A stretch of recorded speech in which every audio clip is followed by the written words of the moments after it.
9 guns are pointed at my bed, and I am chained to it with gold. Real gold.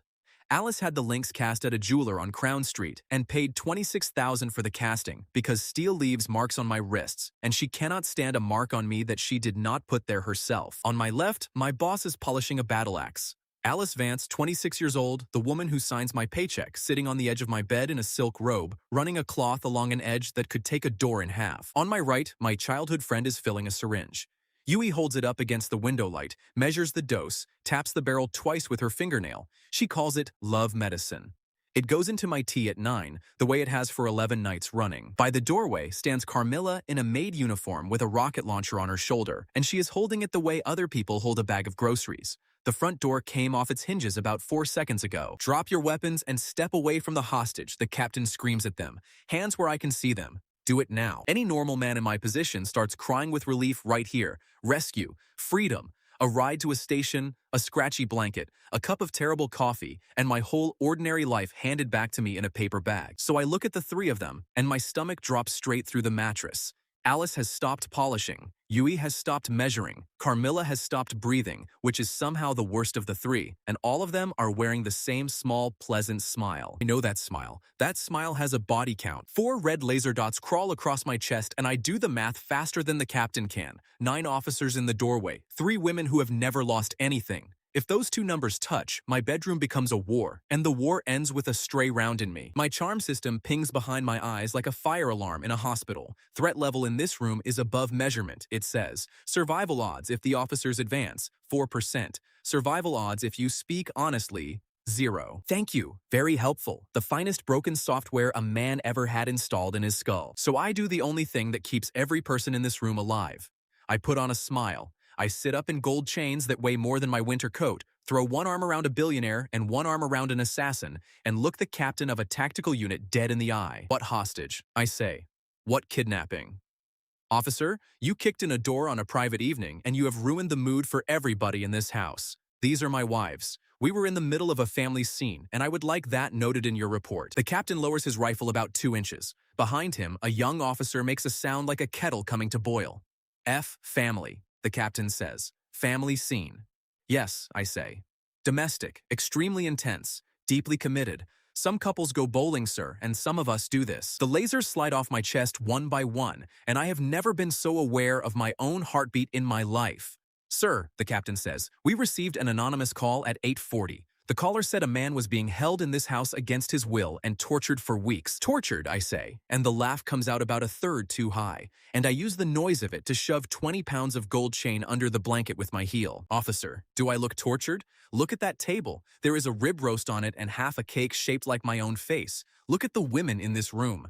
Now look at me. Everyone in the doorway looks at me. I am 23 years old. I have 1 bruise on my elbow from falling out of a bathtub full of rose petals, and I weigh 9 pounds more than I did 3 weeks ago because Carmilla feeds me like a prize animal. We are a very loving family, I say. Passionate. Modern. Right, darlings. And that is where I underestimate them for the second time in one evening. I meant it as a rope thrown to 3 killers so they would play along for 90 seconds. What lands in their ears is something else entirely. My charm stat has been sitting on infinity since the bug, and every plain thing I say arrives inside a woman like a confession delivered on one knee. Alice goes red from her collarbone to her hairline, and the axe slides out of her hands onto the rug. Yui drops the syringe. It rolls under the bed and she does not even look at it, which for Yui is like a mother forgetting a child at a station. Carmilla, top of the ledger, 106 confirmed contracts, starts giggling into her own shoulder like a schoolgirl at a dance. He said wives, Yui whispers. He said family, Alice whispers back. He said it in front of witnesses, Carmilla says, and lowers the rocket launcher as gently as if it were full of eggs. 9 armed men stand in my hallway and watch 3 of the most dangerous women in this city blush at the wallpaper. The captain clears his throat 4 separate times. He is a big man with gray at the temples and the face of somebody who would rather be under fire. We apologize for the interruption, he says. Sir? Ladies, we will be filing this one as an unfounded call. Take the door with you, Carmilla says helpfully. It is broken now. Take the door. 2 officers carry it down the stairs like a coffin, and a whole tactical unit walks out of my life with their eyes on the floor, and the last man out mutters that some people are into some things. At the top of the stairs, the captain stops. He comes back 3 steps and looks at me for a long moment, and the thing behind his face is not fooled even slightly. Belle, he says. My name is Captain Bell. He sets a card on the dresser, face up, and taps it once with 2 fingers. If any of this was a lie, you call that number. Any hour of any night.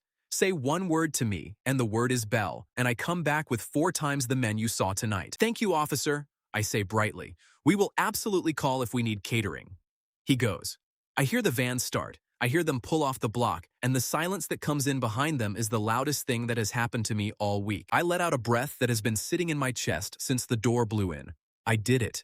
Nobody died. 9 officers went home to their families tonight, 3 Yandere went back in the box, and my heart is beating so hard I can feel it in my teeth. Then the chain moves on the floor, and I remember that I am not alone.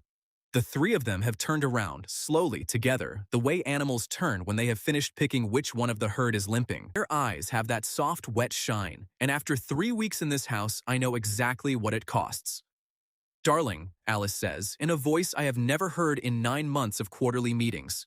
You told the police that we are a family. I did, I say carefully, to keep everybody in this room alive.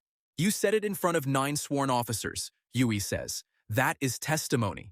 It is on a body camera, Carmilla says. It is filed. It is a matter of public record now. Alice picks the axe off the rug, sets it against the wall like an umbrella, and comes and sits on the bed and takes my hand in both of hers. Her hands are ice cold and they are shaking. Then let us make it true, she says. Families have children. We should start tonight so that nobody can ever say you lied to an officer. My system chooses that exact second to write across my whole field of vision in letters the size of a wall. Attachment values on all 3 subjects have passed the maximum this counter can hold. Estimated survival window, 40 seconds. Recommendation, apologize to your mother. I look at the 3 faces leaning over me. I have never in my life seen women so happy. I dug this grave myself, with my own mouth, in front of witnesses. Now let me back up, because none of it made sense to me either, and 2 months ago the biggest problem in my life was a broken office chair. My name is Kai Renner. I am 23 years old. I do spreadsheets in the finance basement of Vance Holdings. I make about $41,000 a year, and I cook, because my mother worked doubles and somebody had to. The system arrived on a Tuesday. No thunder, no glowing woman, no speech about a chosen one. I was carrying 2 bags of groceries up 4 flights of stairs when text bloomed across my vision, like frost across glass. Good man system installed, it said. Purpose, assist decent men who cannot ask for anything. Primary stat, charm. Current charm value, 12. Reward for each kindness, 1 point. I laughed at it in the stairwell like an idiot, a dating app in my head. I gave a neighbor a jar of soup that week and earned 2 points, and I decided this was going to be a small, pleasant magic that got me a girlfriend by winter. On the 9th day, the system tried to run an update on the charm stat. Update failed, it said. Update failed. Value overflow. Charm stat now reads infinity. Please avoid speaking to anyone until this is resolved. It has never been resolved. It is not going to be. I have a stat in my head with a symbol in it where a number belongs, and here is what that means in practice. When I say a plain honest thing, the woman hearing it does not receive a plain honest thing. I say, you look tired, and she hears the deepest declaration any man has made to any woman. I say, careful, that step is icy. And she hears a vow sworn at an altar. Every sentence I own gets translated on the way out of my mouth into the one thing she has been waiting to hear since she was a child. Normal women would have laughed at me. I do not seem to attract normal women. The first one was Alice Vance.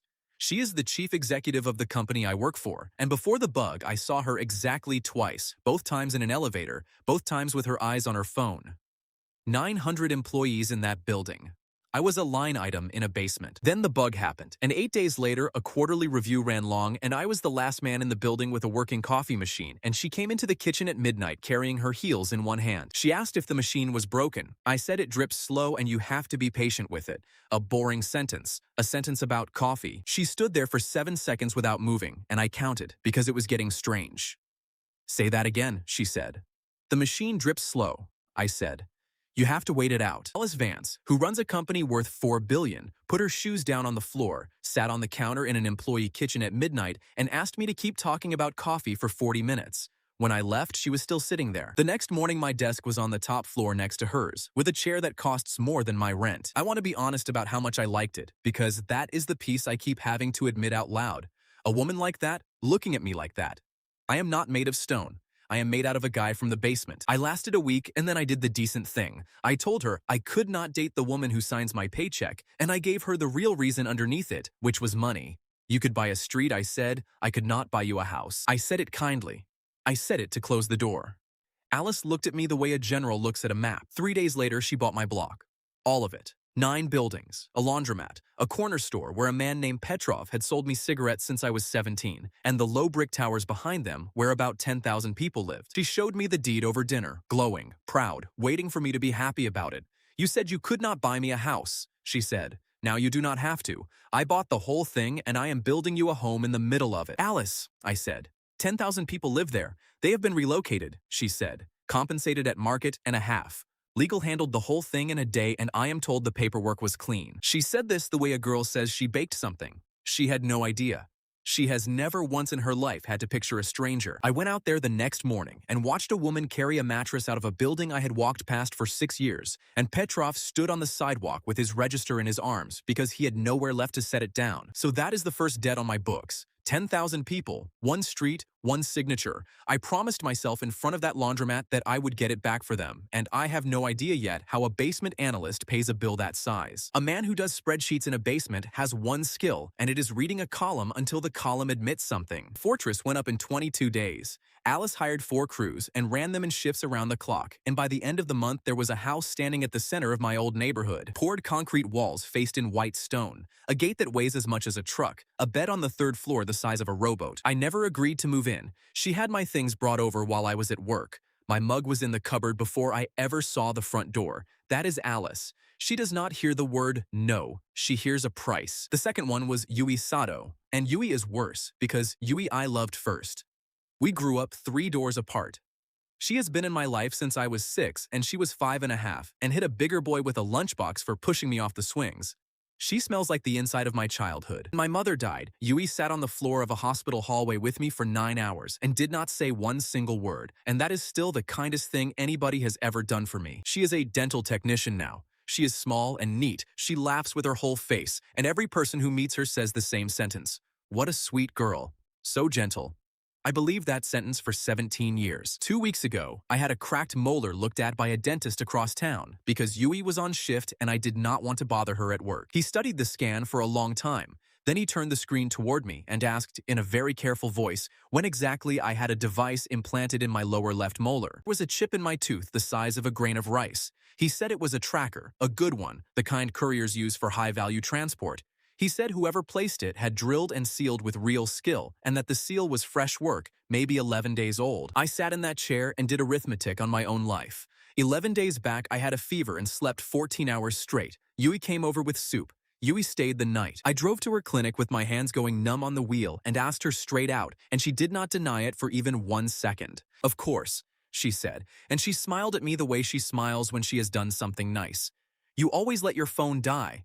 Now I never have to be frightened again." "Yui," I said, "you drilled a hole in my body. I gave you a filling as well," she said. "It was a good filling, and you have not lost me in 11 days, have you?" Then she took both of my hands and pressed them against her face, and her eyes went red, and she told me the things she had kept for 17 years. "Everybody leaves you and comes back," she said. "Your mother left. Your father left first. Girls at school talked to you and stopped. I am the only one who stayed the entire time, and I have been standing here since I was 5 years old, and I am not going to be the one you cannot find." I did not run out of that clinic. I sat down. That is my whole problem in 1 sentence. When a woman who has loved me since childhood tells me she is afraid of losing me, I sit down and my system pings, and charm gets delivered at infinity, and she hears inside my sitting down a promise no living man could keep. That night, she moved a suitcase into the fortress. Alice met her at the gate. The first fight lasted until sunrise. The third one is Carmilla, and Carmilla was hired to kill me. Nobody tells you that at the door. All I saw was a very tall woman in a black coat standing in the rain at 10 at night, asking if I was Kai Renner, while my system went off like a smoke detector.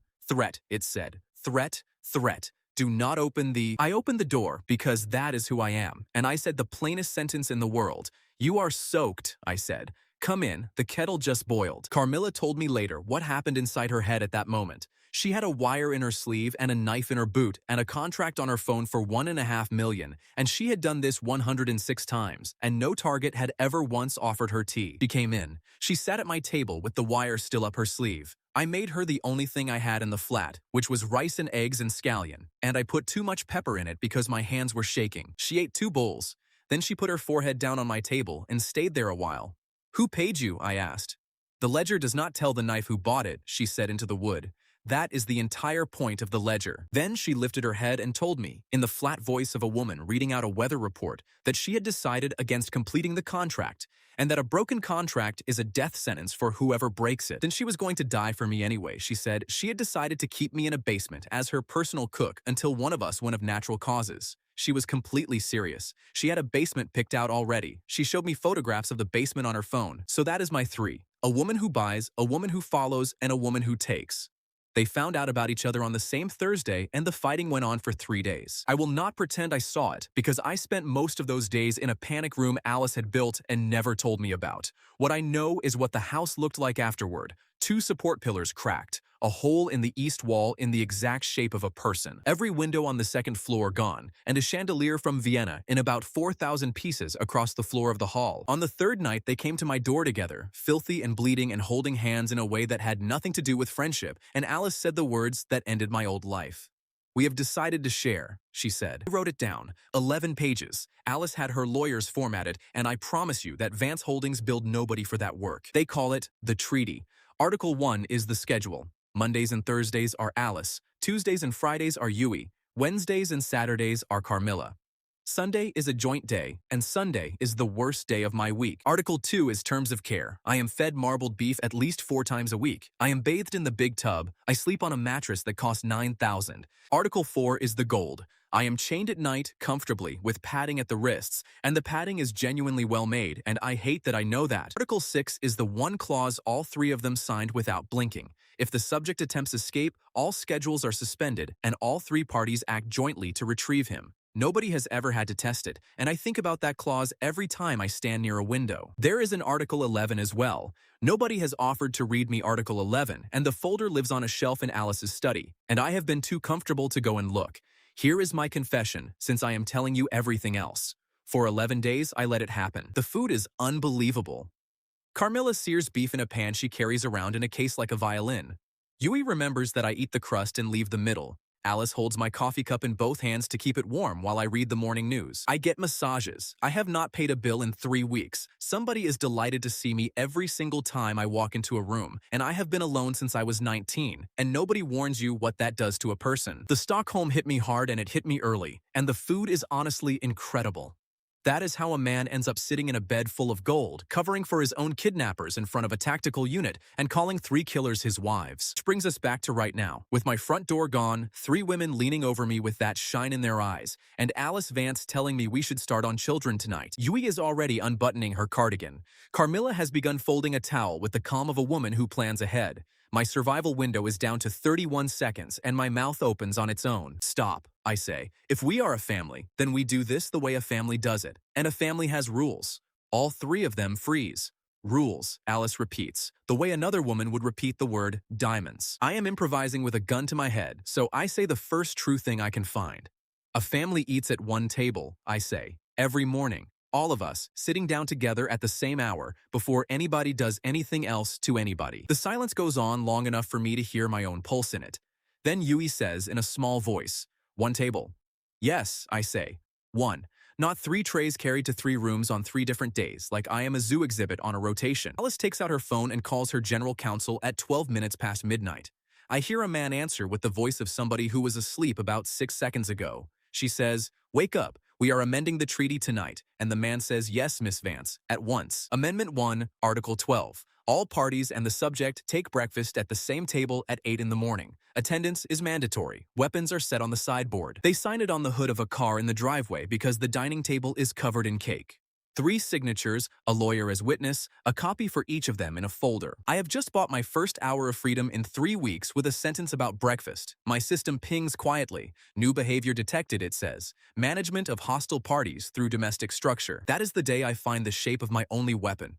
I cannot fight them. Alice can buy the street I run down. Yui can find me by a tooth. Carmilla moves faster than the noise a door makes. Every one of them wants to be a family, more than she wants to hold a hostage. A family is a thing with rules, and rules get written by whoever is willing to sit down and write them. That night, I sleep in gold with 3 women watching me sleep, and I dream about a mailbox.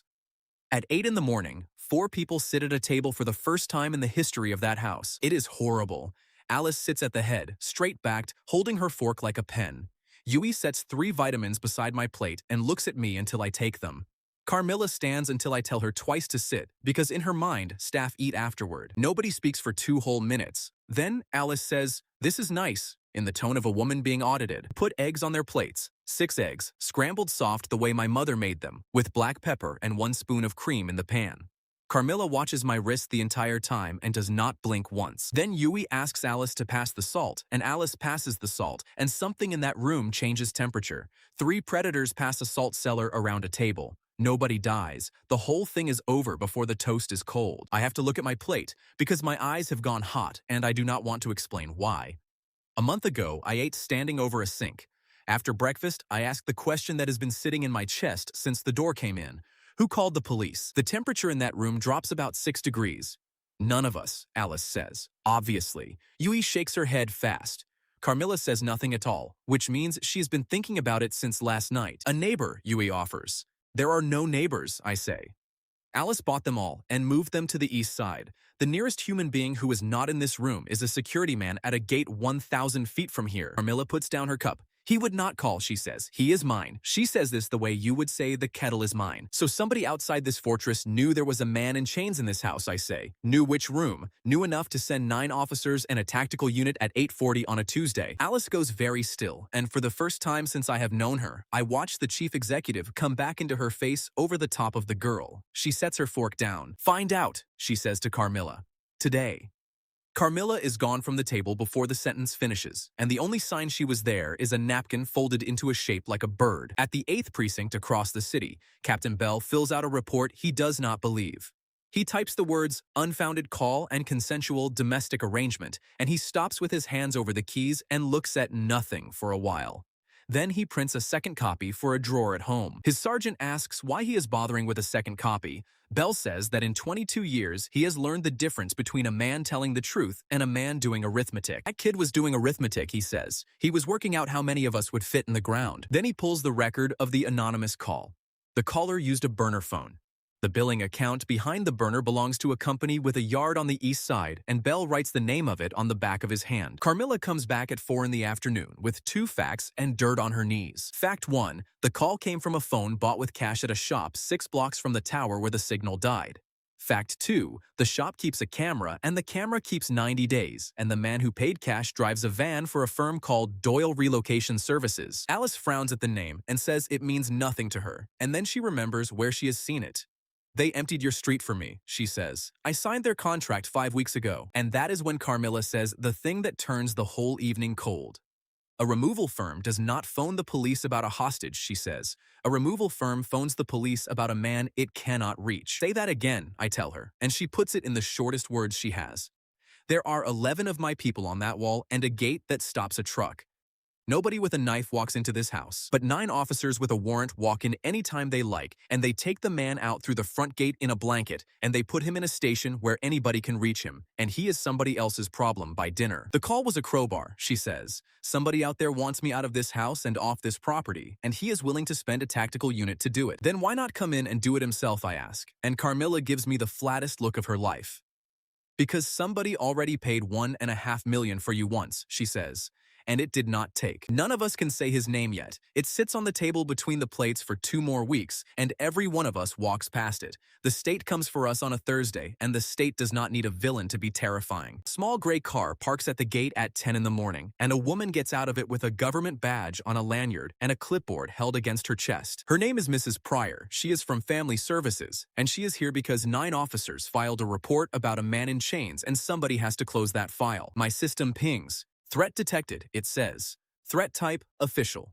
Recommendation, do not lie to this woman. She has been lied to by better. Alice comes down the stairs with her hair loose and her jaw set. Behind her, Yui is running silently up to the 3rd floor with an armful of gold chain. Behind Yui, Carmilla lifts a rocket launcher off the hall table and slides it inside the piano and shuts the lid on it. Mrs. Pryor is about 50, with reading glasses and shoes made for standing, and she is not impressed by the gate, the gardeners, or the marble. She takes one look at the 4 of us lined up in the hall and says, Item 1. The checklist has 14 items, and she goes at them in order without hurrying. Item 1. Who resides in this dwelling? 4 of us, I say. Item 2. Relationship of residence. Family, I say. Item 3. Are all residents free to come and go? In the corner of my vision, my charm stat sits on infinity, and it does nothing at all, and by now, I know why. The bug only lands on somebody who already wants something from me. This woman wants nothing except her 14 boxes ticked, so my words reach her at the size I said them. Which means I cannot talk my way through this one. Everything I have used since the night the door came in stops working in front of a clipboard. So I walk.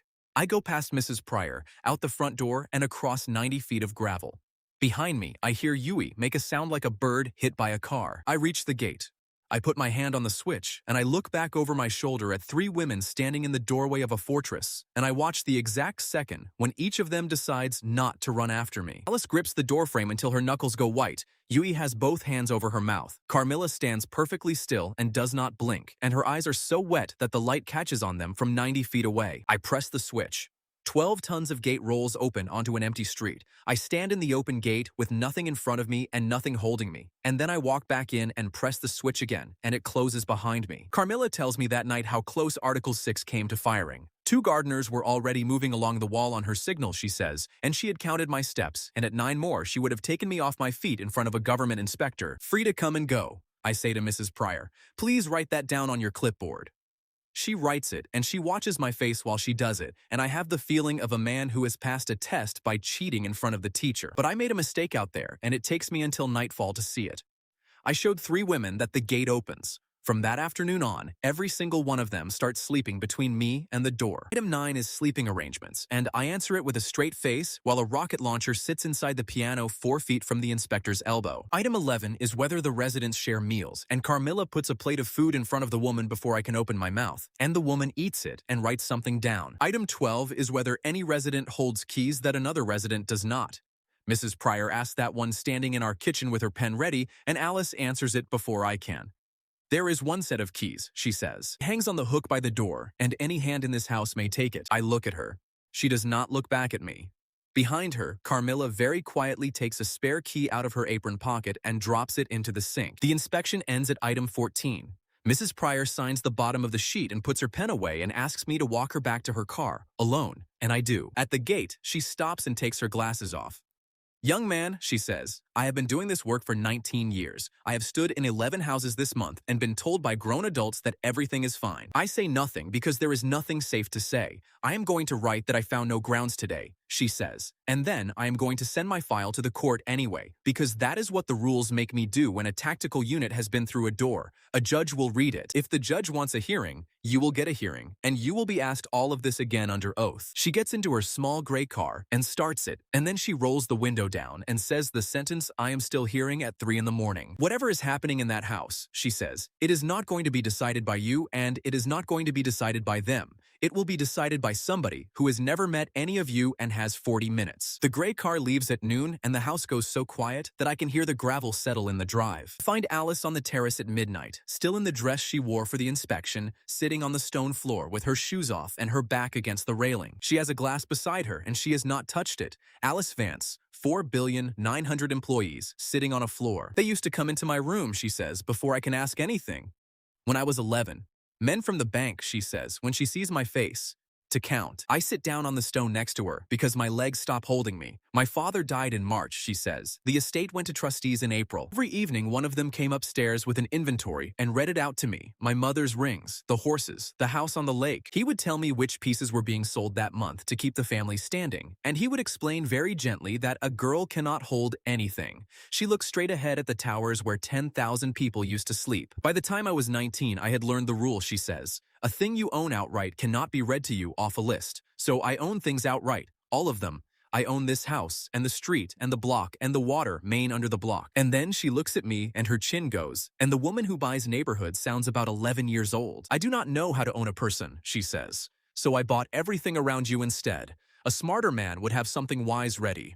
All I have is the true thing. You do not have to own me, I say. I am at that table at 8 every morning, and I got there on my own feet. She makes a sound I will remember for a long time and puts her forehead down on my shoulder. My charm stat sits at infinity. She hears every plain word I said about 10 times louder than I said it, and I let her, and I am not sorry. Some debts get paid by sitting still and not pulling away. The next morning, I stop being a hostage for about 7 hours and go back to being what I actually am, which is a man who is good with a spreadsheet. Alice gives me a login to the estate file on the relocation because she cannot say no to me and because she has stopped wanting to. 14,000 pages, 3 weeks of work by a firm called Doyle Relocation Services. I read for 6 hours and my hands start to shake, and this time, it has nothing to do with women or chains. The promise in the contract was compensation at market and a half. Every tenant, every leaseholder, every shopkeeper on that block. Alice signed it and moved on to the next thing, the way she signs 40 things before lunch. The payout column does not match the contract column. It does not miss by a rounding error either. Every family on that street was handed a fraction of what Alice put on the table, and the rest went somewhere. Somewhere has a name. The vans, the yard, the firm, and the escrow account all belong to a man called Marcus Doyle. So here I am, sitting in a fortress a woman built for me, holding proof that the contractor she hired skinned the street on his way out of it, and I write the exact figures on the back of a receipt and put the receipt in my shoe. Petrov did not get a store. Petrov got a cash offer at his own door and 7 days to take it, and he took it because a man with a register in his arms takes what is in front of him. Then I open the correspondence folder because I am thorough, and that is where the floor goes out from under me. There is an internal query in that file, copied in from an older job on the north side that the same firm cleared out in February. It was filed by an analyst in the finance basement, asking why the payout column and the contract column do not match. It is signed with my own name. I do not remember it as a brave act. I remember it as a Tuesday. I remember writing 4 lines and sending them upstairs and hearing nothing back and being mildly annoyed and going to lunch. The query is marked closed without action on the 12th, and I sit there with my hand over my mouth because I know what happened on the 15th 3 days later. On the 15th, somebody paid $1.5 million to have me killed, and a woman with a wire in her sleeve came to my door in the rain, and I offered her tea. I've spent 2 months thinking my life turned strange because a system broke in my head. My life turned strange because I asked a man a question about a column of numbers, and he decided it was cheaper to bury me than to answer it. My system pings for the first time in 2 days. Quest available, it says. Return what was taken. Reward, none.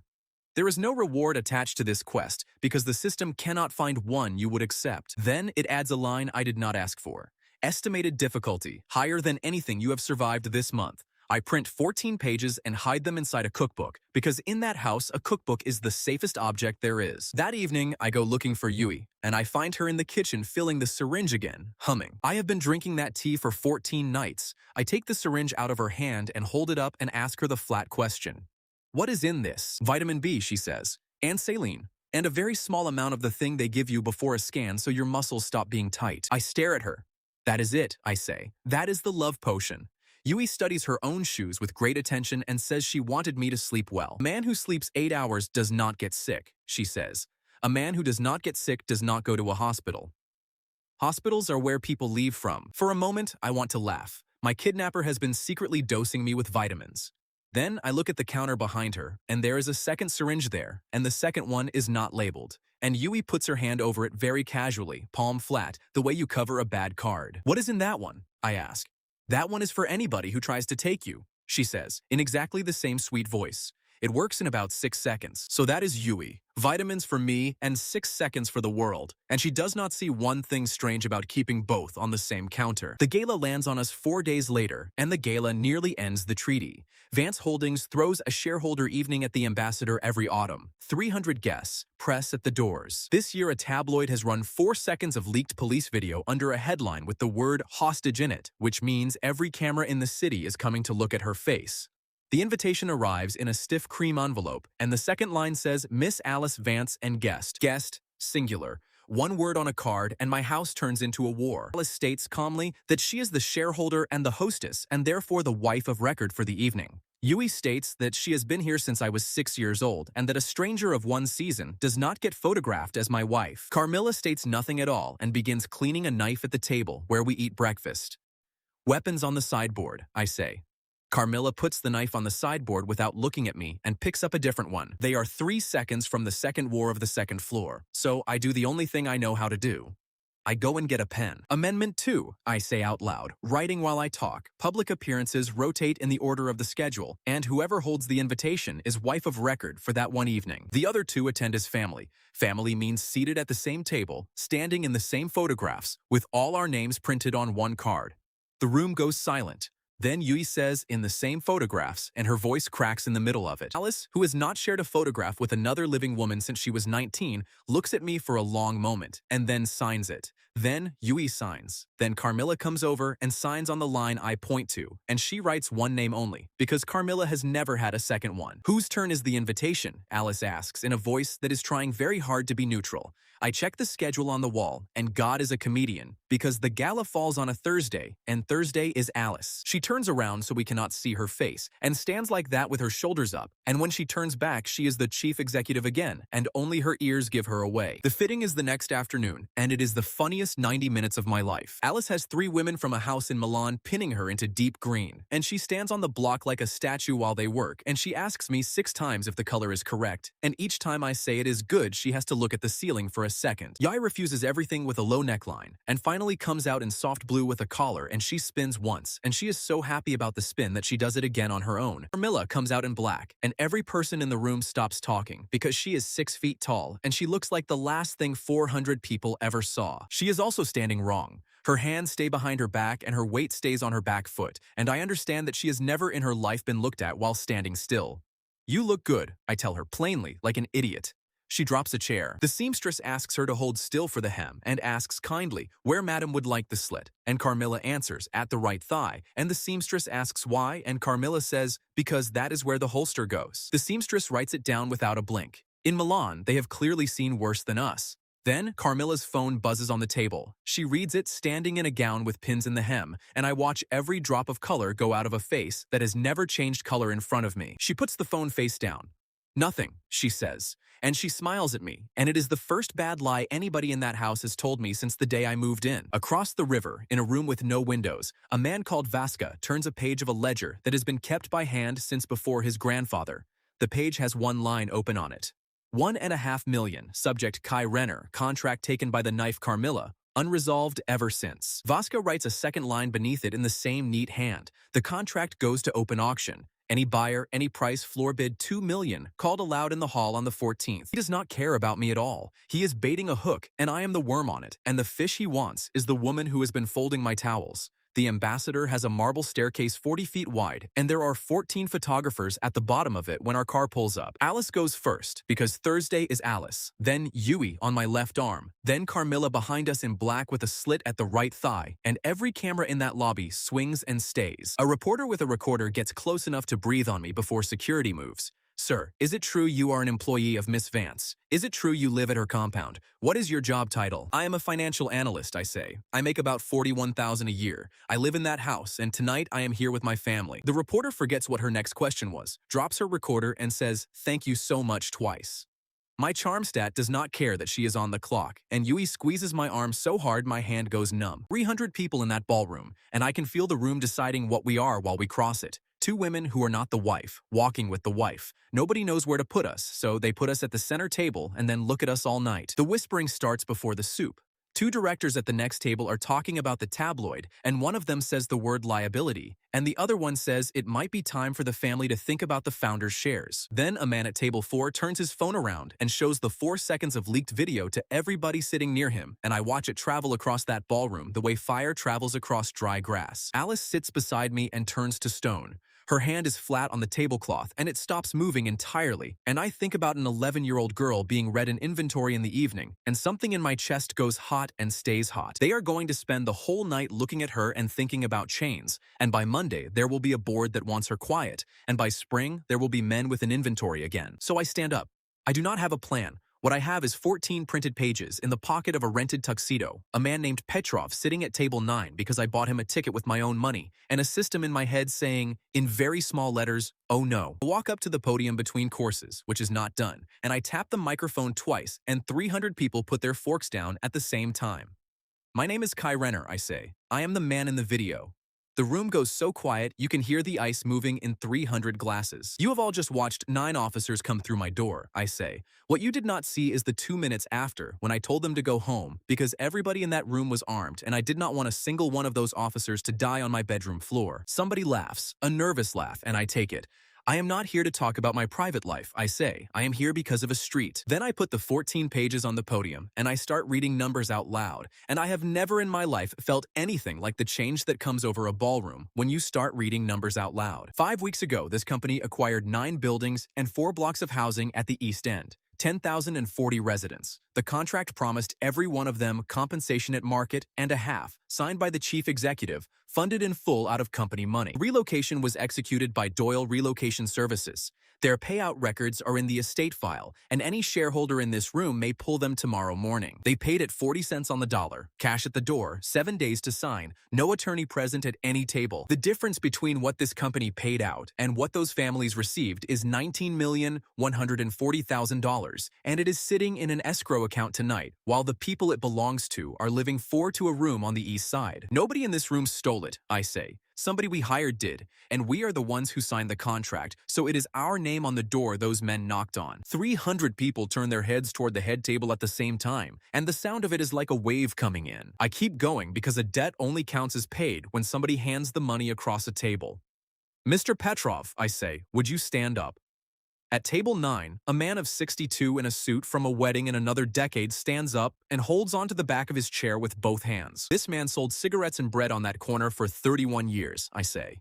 His father opened the store. He received $11,000 for the whole of it, and he took the money because he was standing on a sidewalk holding his own register. Then I turn to the head table and I look at Alice Vance in front of the entire company she owns, and I ask her the only question that matters. Alice, I say, will you give it back? She stands up. She looks at nobody in that room except me, across 4 tables, with her chin up, and her voice comes out steady enough to cut glass. Every lease is restored at the old rent, she says. The corner store is deeded to Mr. Petrov outright tonight. Every family is made whole to the full market, and a half they were promised. The money goes out of my own holdings on Monday morning, before any court decides anything, and my lawyers can spend the next year taking it back off the man who kept it. The room stands up. Not politely. 300 people on their feet, and Petrov sitting back down very suddenly with his hand over his mouth. At the back of the hall, a heavy man in a dinner jacket puts his napkin on his chair and walks out through the service door before the applause finishes. His table card says Doyle Relocation Services Contractor. Nobody told me he was invited, and I have no idea where a man like that goes at 11 at night with numbers like that ringing in his ears. Nobody says the word hostage again all evening. By the coffee, 2 directors who were talking about the founder's shares are queuing to shake Alice by the hand. What happens after that, I remember in pieces. Yui crying in the corridor because a photographer asked for the family and did not mean only Alice. Carmilla eating 4 desserts standing up because nobody has ever told her she is allowed to sit. Petrov gripping my hand with both of his and saying my mother's name because he knew her because he sold her bread on credit through a bad winter. And Alice, close to midnight, on the terrace above the ballroom, holding the deed folder against her chest and looking out at a city that just watched her give back a neighborhood. You gave away my present, she says. Yes, I say. You gave it back to 10,000 people, she says. Yes, I say. That was the only way I could keep it. She turns around, and there are tears cutting through very expensive work, and she is smiling like a girl who has just been let out of a room. You read me a list for 8 years, she says. Tonight, I read one back, and then she laughs and hits me twice on the chest and tells me she hates me and holds onto my lapel like a woman on a boat. I dance with her, badly. She counts under her breath and I step on the green dress twice, and she does not care at all. I dance with Yui after that, and Yui puts her forehead on my collarbone and says, "This is the best night of my whole life," and I feel her hand tremble against my back. Then I look around the room for the third one, and Carmilla is not anywhere in it. I find her on the roof of the Ambassador, barefoot with her shoes in one hand, standing at the low wall with the whole city in front of her and the wind pulling at that black dress. I know that if I say something plain to her right now, she will hear a vow, so I stand next to her and say nothing at all, which turns out to be worse. The ledger opened my contract to auction, she says. 2 million floor. Bidding on the 14th in the hall, anybody with cash may buy your death, and any knife in the city may take the work. Vaska wants me to come, she says. That is the whole design of it. A broken knife has to be seen breaking, or every other knife starts thinking. I ask her what happens if she goes. She says she will be dead by the second hour, and that this is fine, because the contract closes when the buyer is refunded, and Vaska will refund it to make the ledger clean. She says all of this the way you would read out a bus timetable. Then she says the other thing, and her voice comes apart in the middle of it. "Was going to leave tonight while you were dancing," she says. "You looked happy down there. I have never once had anything I did not take, and I did not want the first one to be the thing that got you killed." I ask her for a pen. She has a pen because she has everything, and I write Amendment 3 on the back of a cocktail napkin on the roof of the Ambassador at midnight. No member of this family settles a debt alone. Any debt held against one of us is held against all four, and any party who leaves quietly to die is in breach of the treaty. Carmilla reads it twice. Then she says, very quietly, that she does not count as family. She is staff. She came here to kill me, and she stayed because of rice and eggs, and she has been waiting since that night for one person in this house to say out loud which of those two things she is. You are at the table at 8 in the morning, I say. That is the whole membership test in this house. She signs the napkin. Her hand shakes so much that the second letter of her name comes out crooked, and she covers it with her thumb, embarrassed, and I pretend I did not see. At 7 the next morning, a courier rings the gate bell and hands me an envelope with my own name on it. The state has filed a petition on my behalf. I am named in it as a vulnerable adult. There will be a hearing on the 14th at 10 in the morning, and the court will decide whether I am able to give consent to my own living arrangement. It is built on Mrs. Pryor's file, on the police report, and on a witness statement taken 3 weeks ago from a family member of a resident, attached at the back. I turn to the back page. The statement is 1 paragraph long, in careful handwriting. It says that a daughter stopped calling home in September, that a mother went to the police and to family services and was told to write down what she knew, and that she is frightened for a young man she has known since he was 6 years old. It is signed Hana Sato. Yui reads it over my shoulder and makes a sound I have heard exactly once before in my life, on a hospital floor when we were 19. I read the rest of it at the breakfast table with 3 women watching my face, and I explain what it means in short words, because there is no long way to say it. If I go into that room and tell the truth, I say, all 3 of you go to prison for kidnapping and false imprisonment. 10 years each, maybe more, with the weapons. Yue puts her hand over her mouth.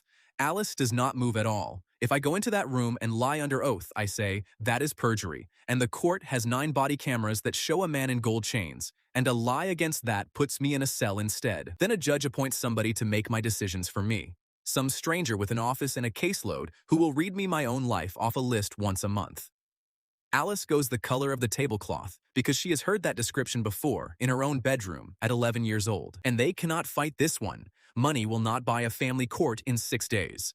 A knife is worse than useless because the petitioner is a small woman in a beige coat who has done nothing except be frightened for her daughter. The first time since the door came off its hinges, my 3 impossible women sit at a table with nothing to swing. So I take a bus into the city. I have not been on a bus in 3 weeks, and I pay with coins. I sit next to a woman with a shopping cart, and I look out the window at ordinary people doing ordinary things. And I feel something in my chest that I did not expect, which is homesickness for that house. That is when I understand what I have become. A man on a bus, free, going nowhere except back. The 8th precinct smells like coffee and wet floors. I ask for Captain Bell, and he comes out from the back, and when he sees me, his whole face changes. You had 1 word to say, he says. You never called. I am calling now, I say. Sit down, Captain. This is going to take a while, and about 1/3 of it is going to make you want to arrest 4 people. Tell him a version of the truth, and I keep about 1/3 of it back, and he lets me, because a man who has been on the job that long can hear a hole in a story and still walk around it. I tell him that I live with 3 women, that the arrangement began badly and has been changing every week since, and that a man who took $19 million from 10,000 tenants paid to have me killed in March because I asked him about a column of numbers. Then I put the important thing on his desk. On the 14th, at noon, in a hall across the river, my death goes to open auction in front of 60 witnesses, and the man who bought it the first time is going to try to buy it again. Bell looks at me for a long moment. He has an old scar through one eyebrow and the patience of a man who has heard everything. Son, he says, if there is a murder for hire in progress in my city, I do not need your permission. I need probable cause, a recording, and a buyer who says the words out loud in front of a badge. Then come to the auction, I say. Sit in the back. I will get him to say the words. He asks me why I am doing this instead of running. I tell him the truth, and it is the first fully true sentence I have said to a policeman. Because 10,000 people just got their homes back, I say, and the man who skinned them is still walking around deciding who else is cheaper to bury than to answer. And because the 3 women in my house have nobody, sir. Nobody at all. Wherever the 3 of them are, they got there because somebody left them somewhere first. Bell writes down the address of the hall. Then he says quietly, that if I am wrong about even one of those 3, he will be putting me in the ground himself, in a suit, with a folded flag. And I say, yes, sir, and I mean it. I get home at 4 in the afternoon, and there is a taxi at my gate, and standing beside the taxi is a small round woman in a beige coat holding a shopping bag, and my entire house is standing on the front steps in absolute silence. Alice Vance is holding a broom. She has never held a broom in her life. Carmilla has taken off her apron and put on a clean one. Yui is the color of a bedsheet. Mother, Yui says. Hello. Mrs. Sato is 5 feet tall. She looks at the fortress, the gate, the 4 crews of gardeners, and the concrete walls. And then she looks at her daughter and says one sentence. You stopped calling me in September, and now I find you in a castle. Get the kettle on. I have her signature in my jacket pocket, folded into a court paper that can put her daughter in a cell for 10 years, and she knows I have it, and neither of us says so for 2 hours. I want to record what happens next and study it, because in the space of 20 minutes, 3 of the most dangerous women in this city are turned into schoolgirls by a dental technician's mother in a beige coat. She inspects the kitchen and finds the knife block wrong. She asks Carmilla what she does for a living, and Carmilla, who has looked into the eyes of 106 people at the end, answers, "Private security, ma'am," and stands up straighter. She asks Alice whether she is the one who pays for all this, and Alice says yes, and Mrs. Sato says that money is very nice and asks whether she can cook, and Alice says no, and Mrs. Sato says, well, that can be fixed, and Alice Vance says, thank you, in a very small voice. And she sits me down, and she asks me the question every mother in the world eventually asks, which is, what exactly do you intend to do about my daughter? So I cook for her. That is the only answer I have ever had. I make her the dish Yui used to eat at my mother's table when we were 10 years old, and I get the sauce a little wrong, and Mrs. Sato eats the whole plate and does not say one word about it. Then she sets her cup down and says, my daughter put a machine in your tooth. Yui goes so still that the room changes temperature. I say yes. Mrs. Sato nods slowly and puts her hand flat on the table, and then she explains my entire childhood friend to me in about 40 seconds. Her husband drives a truck. She has sewn a paper tag with their address into the lining of every coat he owns since she was 23, and she has called his dispatcher at every stop, every night, for 31 years, and she can recite his route today. He knows, she says. He lets me. That is his half of it. My half is that he can say no to me, and I do not fall apart, and the day I learned that is the day we were actually married. Then she turns and looks at me with her chin down, like a doctor reading a scan she has seen before. Can my daughter hear the word no from you? She asks. Not yet, I say. She has never had to. And teach her before I withdraw one word of that statement, Mrs. Sato says, and there it is, the paper on the table between us at last, and she picks up her tea and drinks it like a woman who has just performed surgery. Her terms are 2 lines long. The machine comes out of my tooth by Sunday, and her daughter hears a plain no from me out loud in front of her and stays standing. Do that, she says, and I will tell the judge I was frightened by a room I had never been in.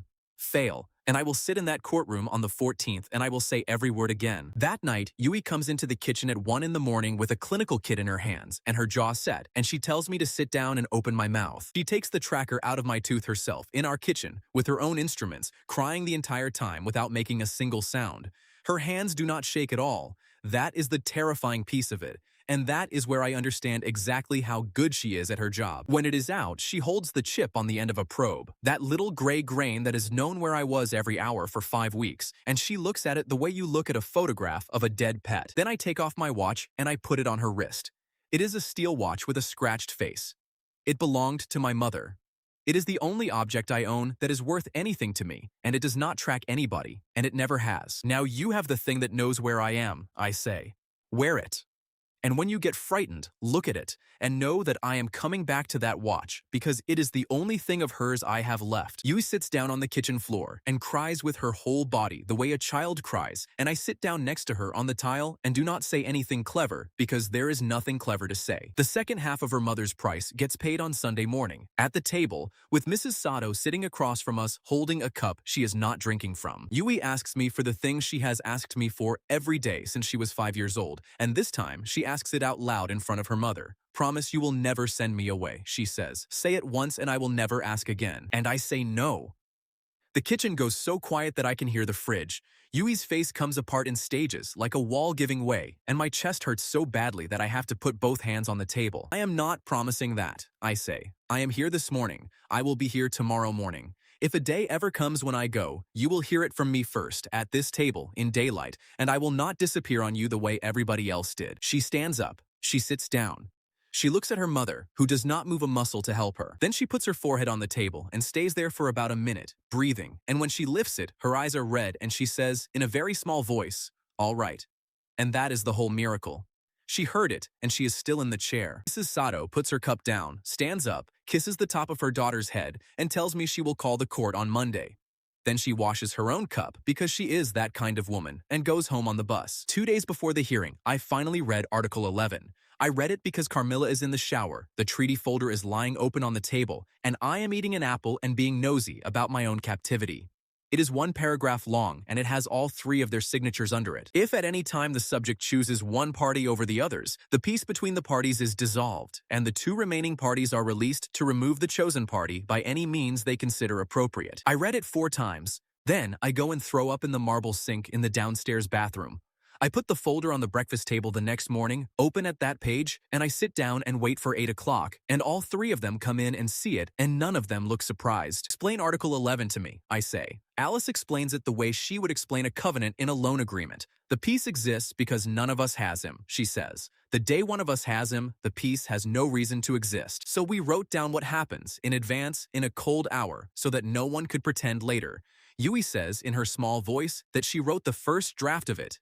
Carmilla says nothing at all because Carmilla is the enforcement clause, and every person at that table knows it. So let me say out loud what I have been living in, I say. Every morning I eat eggs with 3 people, and the paper under the egg says that the day I love one of you out loud, the other 2 put her in the ground. Yes, Alice says. And you all signed it, I say. All 3 of you. Knowing exactly what it means. Yui looks at her plate and says, we signed it because it was the only way to stop the fighting and because each of us was sure she would be the one left standing. That is the exact moment I stop being a hostage in my own head and start being angry in a way I have never been angry before in my life. I do not shout.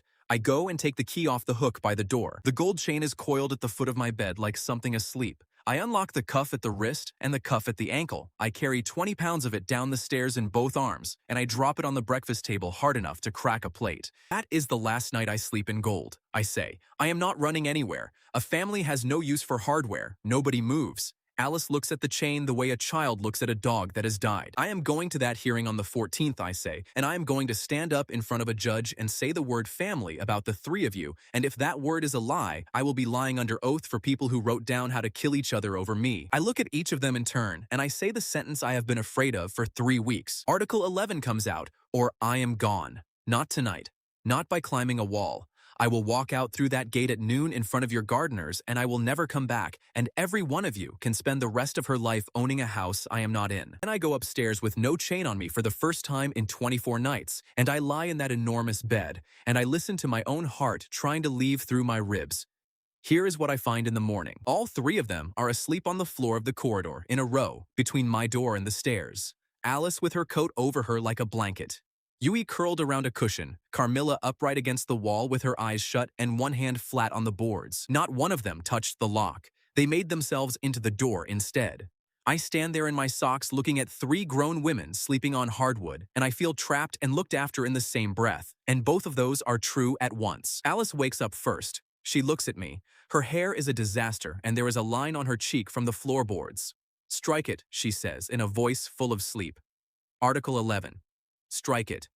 I will have counsel draw the amendment before 9. He sits up and says, yes, strike it, and then adds, very fast, but if one of them takes you away from me, I am allowed to cry as loudly as I want. And I say, yes, agreed, that clause I will sign. Carmilla opens her eyes and says one word. Terms. She has been awake the entire time. Of course she has. Amendment 4, I say.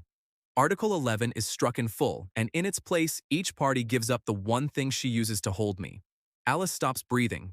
Yui goes white. Alice, I say, no more buying anything with my name attached to it. Not a building, not a street, not a person's job. If you want to give me something, you cook it or you carry it. Yui, no more devices in anything that belongs to me. You have the watch. That is the only tracker you get, and it works by me choosing to come back to it. Carmilla. No knife in this house that is not for food. If somebody has to be removed, it goes through the 4 of us at that table, in daylight, with a vote. There is a very long silence at the top of those stairs. Then Carmilla says, and if a man comes over the wall at night to take you, then you wake me, I say. I will hold the light while you handle it, and afterward we put it in the minutes. She thinks about it, and then she says one word. Acceptable. They sign Amendment 4 at 8:20 in the morning, in a corridor, in yesterday's clothes, using a hardback book as a writing surface. Carmilla makes coffee afterward and hands me the first cup, which has never happened before, and nobody in that corridor mentions it. We have 2 days. 2 days until a judge decides whether I am able to consent to my own life, and until a hall across the river opens the bidding on my head at $2 million. Bell has the address, the hour, and a promise from me that a man will say the words out loud in front of him. Alice has counsel filing an emergency answer to the petition. Carmilla draws me a map of the hall from memory. Every door, the height of the gallery, the number of men Vasca keeps inside, which is 9, and the number he keeps in the street, which is 11. Yi makes lunch and tells me to eat it, and stands over me until I do, and puts her hand on the back of my neck while I eat, and for about an hour that afternoon, my house is a completely peaceful place. At 6 in the evening on the 13th, Yui goes out to buy eggs. We are out of eggs, and breakfast at 8 is a rule, and the rule is mine. The shops are 11 minutes away. She takes the small car and says she will be home before dark. 7. My phone rings with a number that has no country attached to it. A man says, "Good evening, Mr. Renner," and tells me that the small one bruises very easily. Then he says the lot goes up at noon, and that I should tell the knife who used to work for them that if she wants the girl back, she may come and stand in that hall and be seen. Then he says the sentence that turns my hands to ice. If nobody comes, we sell the girl first, in the same room, off the same block. I put the phone down on the table, and I look at my family, and I say, they have Yui.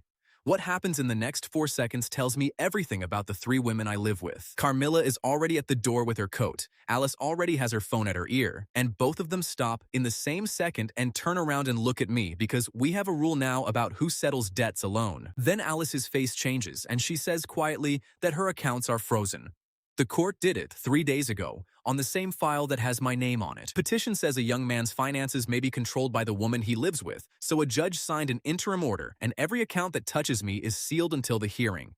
No wire, no cash, no aircraft, no favor called in that costs $1. The paper written to protect me is the reason the billionaire in my kitchen cannot buy a sandwich tonight. Her cheat is off. Carmilla says the second half of it out loud because she is not a woman who softens a fact. If I walk into that hall, she says, I am seen, and a broken knife who is seen has about 90 seconds. I cannot fight 9 men in a room and 11 in a street. Her cheat is off too, and Yui, who could find any living thing on this earth, is the one in the box. So it is me, a basement analyst with a broken stat, a spreadsheet, and a napkin with 4 amendments on it. Sit down, I say.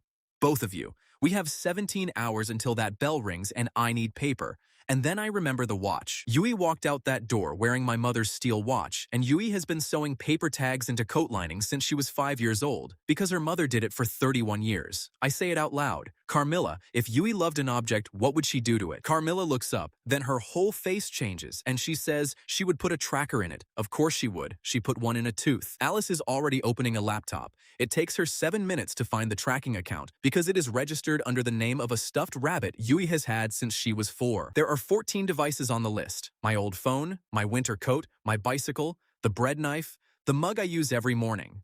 A jacket I lost 2 years ago and never found, which was in a locker at the pool, and I am going to be thinking about that one for the rest of my life. And at the bottom of the list, added 6 days ago, one steel watch, moving east across the river at 12 miles an hour, and stopping at a building on the water that matches the map Carmilla drew for me from memory. Carmilla is putting her boots on before the screen finishes loading. I stand in front of the door. 9 inside, I say. 11 in the street. You told me those numbers yourself 4 hours ago. You go through that door tonight and they get 2 of you. Then what? She says, and her voice cracks on 2 words, which from her is screaming. Then we buy her, I say, in the room, in front of everybody, at noon, the way they do it, by their own book. We spend the night turning a house into money, and nobody in that kitchen sits down once. A judge can seal an account. A judge cannot seal a house sold for cash in a hand, and my chief executive works that out in about 90 seconds. Alice signs the deed of the fortress over to a bridge lender at 4 in the morning, a man she wakes personally, on terms that would make a loan shark blush.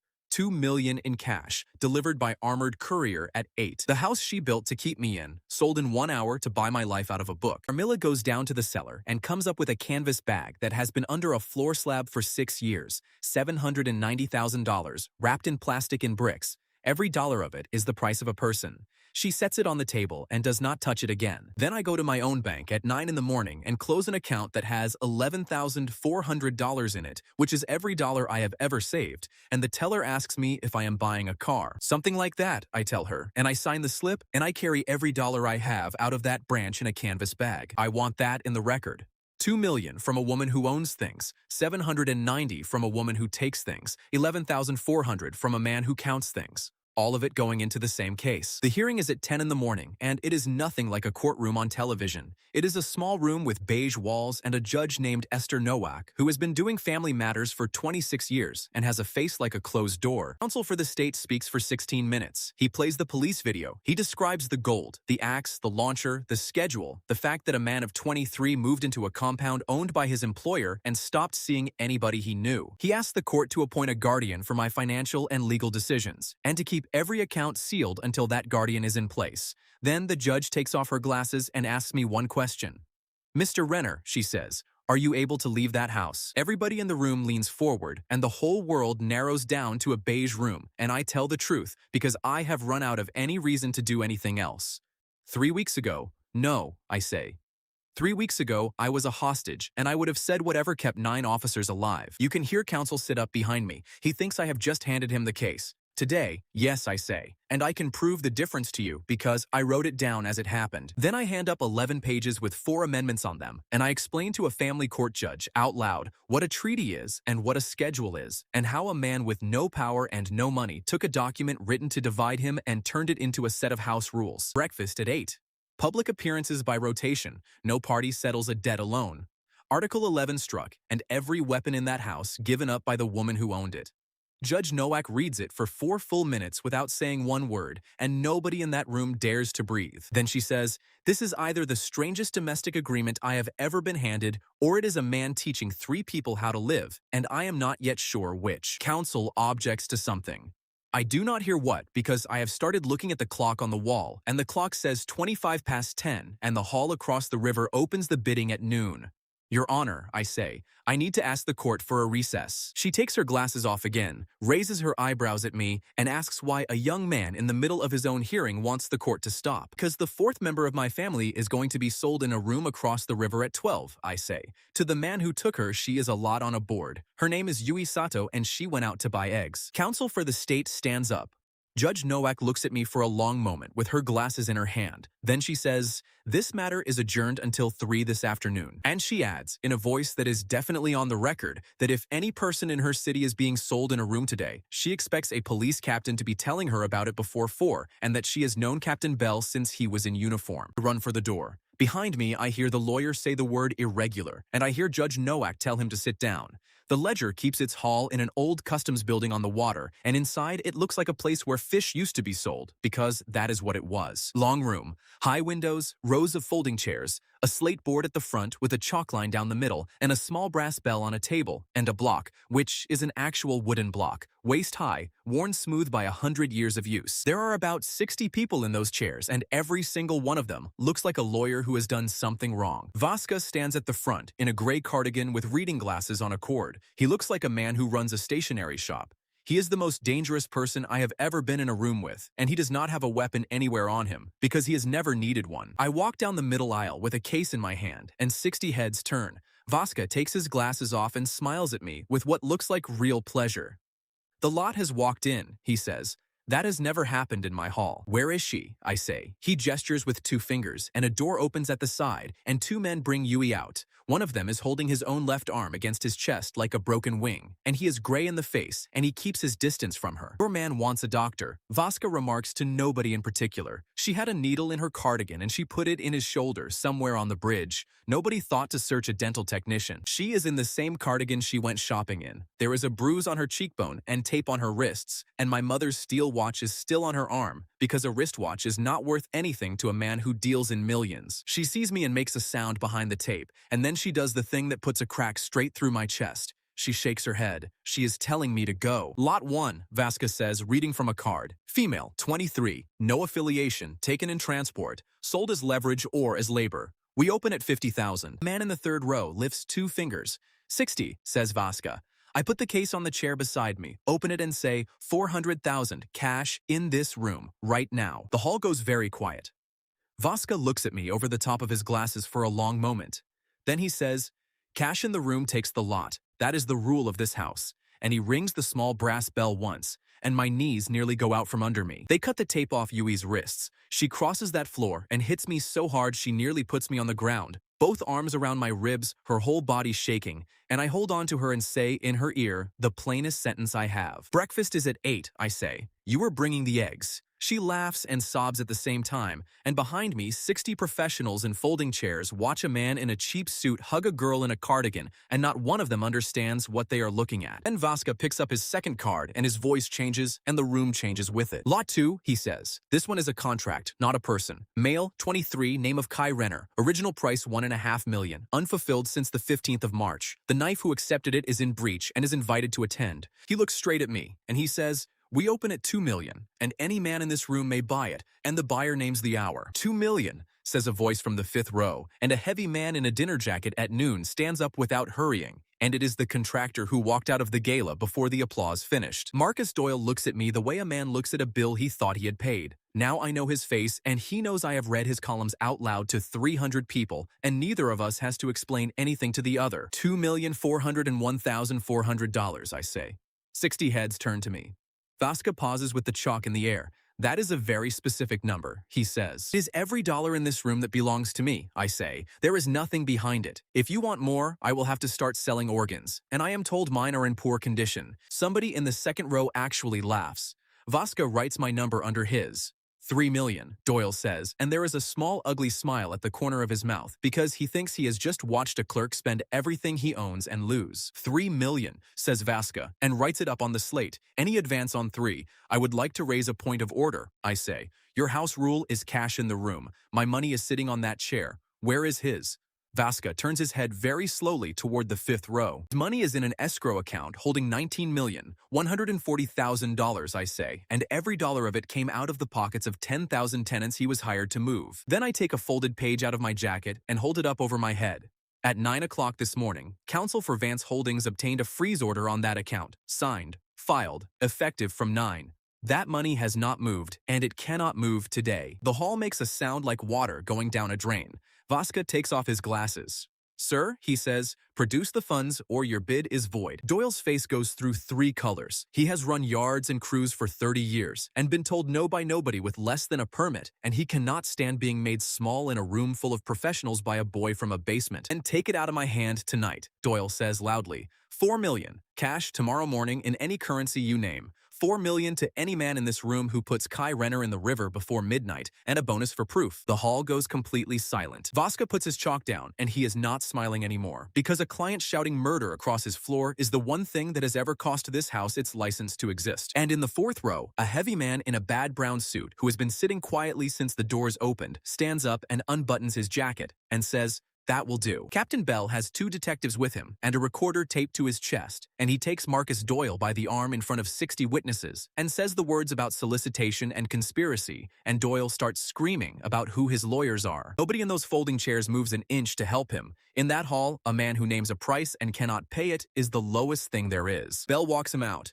At the door, he stops and looks back at me and gives me one nod, and I feel it in my knees. Then I turn back to the front of the room because there is still a lot on the board, and the lot is me. Vaska picks the chalk back up. The standing bid, he says, is $2,401,400 from the lot. He says it without any expression at all, and then he adds, going once, in the flat voice of a man who has said it 40,000 times. Nobody raises. 60 brokers sit on their hands, and I think most of them want to see what happens next. Going twice, says Vaska, and he rings the brass bell. The whole room hears me exhale. I bring the book. It is enormous, bound in black leather with a spine like a Bible, and it is genuinely written by hand, 1 line per contract, going back further than anybody alive. The clerk turns it to the open page. My name is on it in the same neat hand, with a price and a date and the word unresolved. There is a column on the left of that line that I have wanted to read since a woman sat at my table with a wire up her sleeve. I ask the clerk to read it out, and he does, in the same small, dry voice he uses for everything. Buyer of record, 15th of March. Marcus Doyle, paid in cash, $1.5 million, no conditions. Captain Bell has stopped at the door with a hand on Doyle's arm, and he turns around, and I watch a policeman with 22 years in him understand that the paperwork for a murder he could never have proved is written in longhand in a book on a table across the room. Vaska gives me the pen himself. Buyer signs, he says. The contract belongs to whoever pays. I sign my own name in the buyer column of a contract for my own death, and the ink is wet and my hand is shaking so hard the second letter comes out crooked, and I understand exactly why Carmilla covered hers with her thumb on the roof. And I do not close the book. I keep the pen, and I look up at Vaska, and I ask him whether the buyer of a contract may set the terms of it. The buyer owns it, he says. The buyer may hold it, sell it, or retire it. That is the book. So I write, under my own name, in block letters, while 60 people watch. This contract is retired. It may not be reopened, transferred, or sold. Held jointly and in equal shares by Alice Vance, Yui Sato, and Carmilla, with no right of resale by any party, including the man himself. I hand the pen back. Vaska reads it twice, and something moves in his face that has nothing warm in it and is not far off respect. Ownership of a life, he says, split 3 ways with no resale. In 200 years of this book, nobody has written that in it. He says, one more thing, and my stomach drops because I know what is coming. The knife who took this contract is still in breach, he says. That is a separate line. A knife who walks away teaches every other knife that walking is possible. And a woman in the gallery stands up. Carmilla has been up there behind a pillar since 11 o'clock with a rifle across her knees, and I did not know that, and I am glad I did not know it. It is also a plain breach of Amendment 3, and she will pay for it at a kitchen table in about 6 hours. She comes down the iron stairs into a room with 9 of Vaska's men in it, and she walks up the middle aisle with her hands empty and open at her sides. 9 men look at Vaska. Vaska looks at his book. Raid your own line, I say, before anybody can move. The knife is released when the contract closes. That is your own rule, in your own hand, and I have just closed it in cash. Clerk turns the page back and runs his finger down the margin and reads it out loud in a small, dry voice, and it says exactly that. Vaska stands there a long moment with his hand flat on the page. Then he says, "The book is the book," and he writes the word released beside her name, and he blots it with his sleeve like a man closing up a shop for the night. And Carmilla, who has 106 lines in that book, puts both hands over her face in front of everybody who has ever been afraid of her, and cries standing up.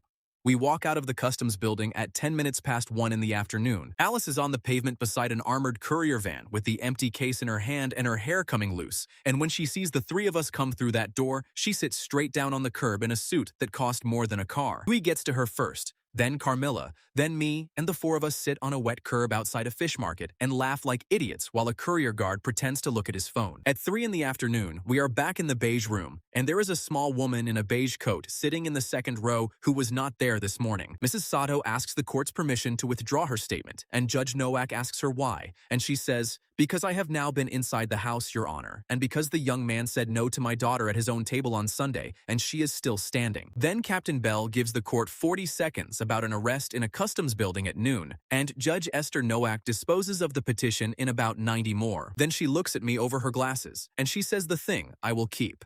"Mr. Renner," she says, "I am not going to appoint anybody to make your decisions. You have been making them all week in writing, in a house where 3 people had every reason not to let you." Then she says, "One piece of advice off the record. Keep amending. The day you stop writing things down in that house is the day it goes back to what it was. The rest of it takes months, and it goes like this, in the order it happened." Marcus Doyle is charged with solicitation of murder, conspiracy, and 16 counts of fraud.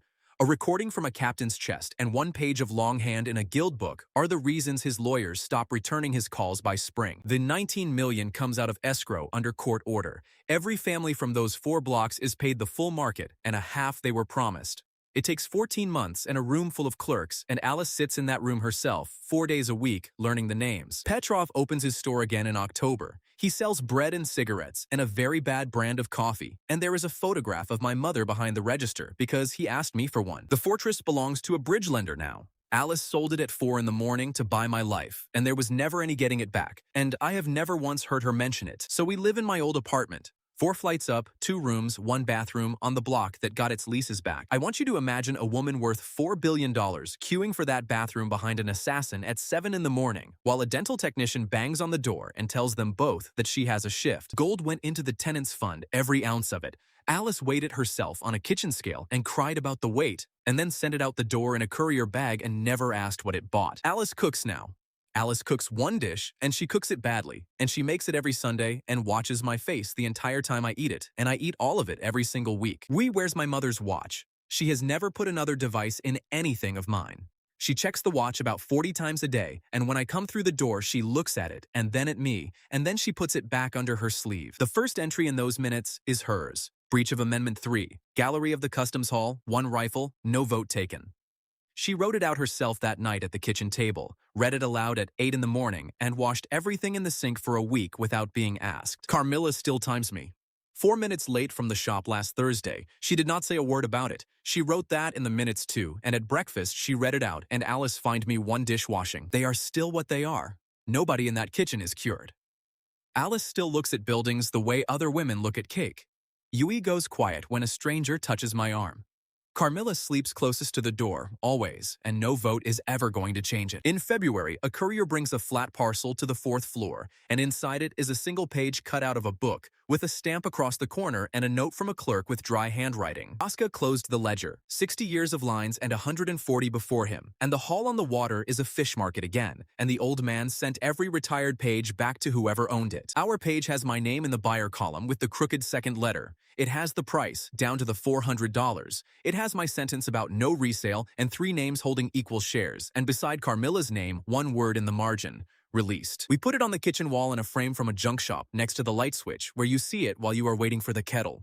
Carmilla stands in front of it most mornings with her coffee, never for long. 10 seconds maybe, and then she goes and turns the pan on. Last Sunday, she caught me watching her do it, and she said the thing I have been chewing on all week. For 106 lines in that book, she says, I was the one who closed accounts.